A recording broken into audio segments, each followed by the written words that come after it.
Bonjour à tous. Comme promis aujourd'hui, nous allons faire un petit tour à Cluj-Napoca.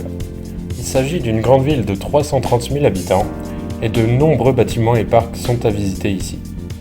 Il vous faudra sûrement 2 jours pour visiter l'entièreté de cette petite métropole. Pour commencer, Cluj-Napoca possède une grande place en son centre, la place de l'Union. Il s'agit d'une place avec une grande statue du roi Mathias Ier, accompagnée de 4 généraux et d'une belle église en rénovation.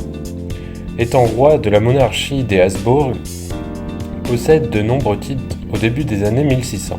Empereur du Saint-Empire, roi de Hongrie, roi de Croatie, roi de Bohême et archiduc d'Autriche. Et tout ça en même temps.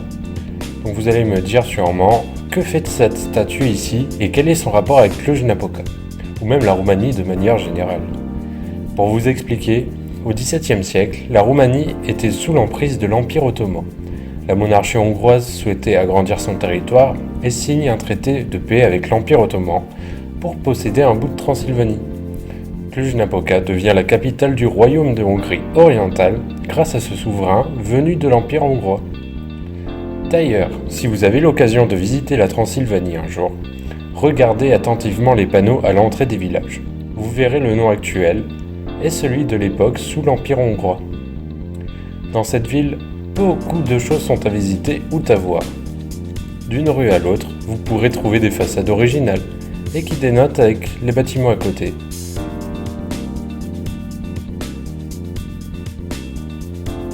Un joli parc botanique est présent dans cette grande ville, à quelques minutes seulement de la place centrale. Je vous conseille de le visiter entre le début du printemps et fin octobre. Vous verrez de jolies fleurs au printemps et une infinité de couleurs dans les arbres en automne. Et puis l'entrée est aux alentours de 1 €. Il y a aussi un immense parc au centre, juste à côté d'un petit lac. La grande allée entre les arbres vous emmènera tout droit vers un kiosque et ce fameux petit lac.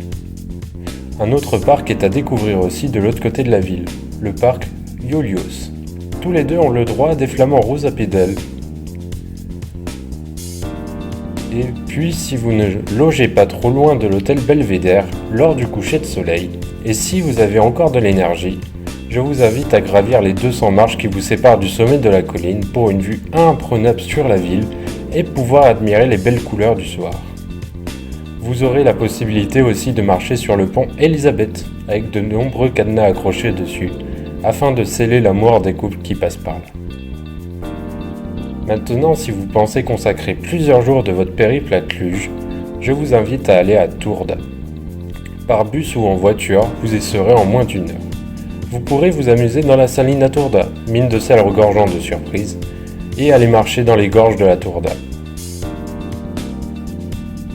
Je vous ferai une vidéo la semaine prochaine sur ces 2 endroits qui méritent d'être visités. En attendant, je vous souhaite une bonne fin de journée et à très bientôt.